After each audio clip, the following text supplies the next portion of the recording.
मेरे खाते में 3 बेटियां थी। एक बेटी मेरी यहाँ है या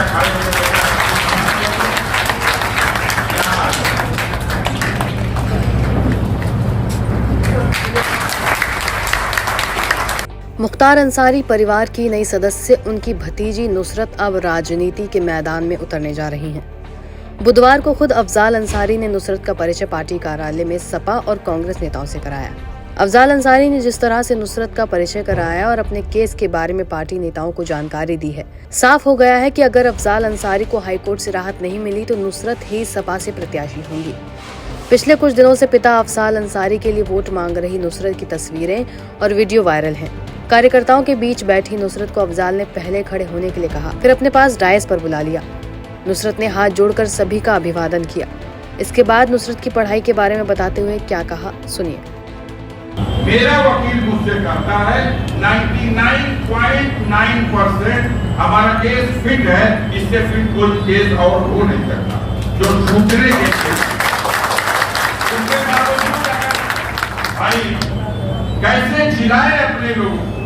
हर गांव में जाने के बाद लोग निराश हैं तो अपने कार्यकर्ताओं को जिलाने के लिए कुछ झूठी खबरें इस तरह की फैलाते हैं कि लोगों में कुछ साहस पैदा हो, तो वो कर रहे हैं। 0.1% अगर ऐसी कोई परिस्थिति पैदा हो जाएगी तो ऊपर वाले ने मेरे खाते में 3 बेटियां दी। एक बेटी मेरी यहाँ है या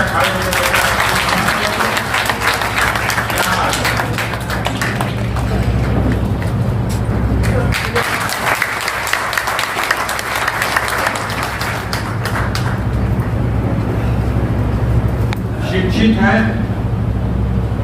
और दिल्ली यूनिवर्सिटी से लेडी श्रीराम कॉलेज, जो दिल्ली यूनिवर्सिटी का सबसे बेस्ट कॉलेज है, one of the best India का, वहां से ग्रेजुएशन किया है और Tata institute of social sciences Tuljapur से इसने एमए किया। सब्जेक्ट भी गौर करने का है, जो विषय है वो रूरल डेवलपमेंट है। रूरल डेवलपमेंट विषय से एमए किया। अपने उस कॉलेज यूनिवर्सिटी में टॉपर रही है, गोल्ड मेडलिस्ट है।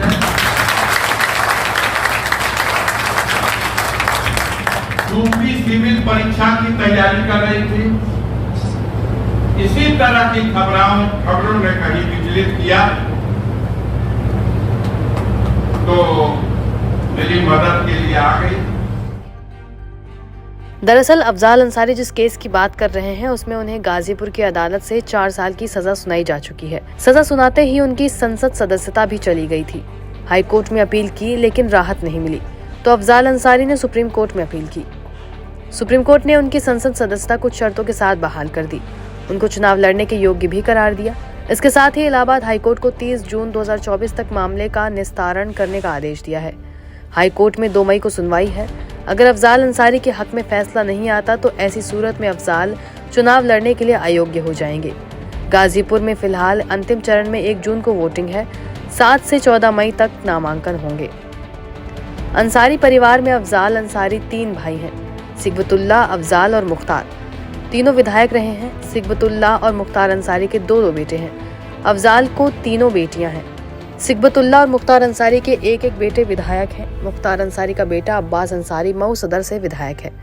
सिगबतुल्ला अंसारी का बेटा साहिब अंसारी गाजीपुर के मोहम्मदाबाद सीट से विधायक है। यानी दोनों की राजनीतिक विरासत बेटों को सौंपी जा चुकी है। अब अफजाल ने बेटी को विरासत सौंपने की तैयारी की है। 5 बार विधायक और 2 बार सांसद रहे अफजाल अंसारी की 3 बेटियों में से नुसरत सबसे बड़ी है। छोटी और जुड़वा बेटियों में नूरिया और मारिया की शादी हो चुकी है। एक तरफ अफजाल नुसरत का परिचय करा रहे थे तो दूसरी तरफ बीजेपी ने भी मान लिया कि अब मुकाबला दूसरी पीढ़ी से है। ऐसे में गाजीपुर से बीजेपी प्रत्याशी पारसनाथ राय के निशाने पर अफजाल की जगह उनकी बेटी नुसरत आ गई है। नुसरत का बिना नाम लिए ही पारसनाथ ने उसके शिवलिंग पर मत्था टेकने, शिव चर्चा कीर्तन में जाने को लेकर तंज कस दिया। सुबह प्रातः कालिक मेरे साथ चलने वाला लड़का हमको एक मोबाइल में चित्र दिखा रहा था। हमारे सामने जो चुनाव लड़ रहे हैं उनके घर की कोई आदरणीय महिला भगवान शिव के मस्तक पर जल चढ़ा रही है।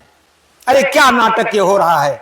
जल चढ़ाने से पहले मन में आया होता कि जाए भगवान राम के चरणों में शीश झुकाएं, जिसको हिंदू समाज ने इतनी 600 वर्षों 500 वर्षों के बाद वहां विजय पाई है। आपके भी आराध्य हैं, आप यही के हैं, आपके भी पूर्वज राम हैं। ये नाटक को दिखावा मत करिए। अभी तो आपके घर में ही पंचायत चल रही है कि चुनाव कौन लड़ेगा। बेटा लड़ेगा, भैया लड़ेगी कि उनका बेटा लड़ेगा। पहले घर की पंचायत कर लीजिए, तब आगे आइए। हमसे पत्रकारों ने आज सुबह पूछा कौन लड़ेगा चुनाव। हमने कहा जो लड़े, जो सामने आएगा उससे लड़ेंगे। गांव में कहावत है कि हल गढ़ाओगे तो चूल में नहीं चलाओगे, खेत में चलाना पड़ेगा। जब हल खेत में चलेगा तो देख लूंगा कौन चला रहा है उसको।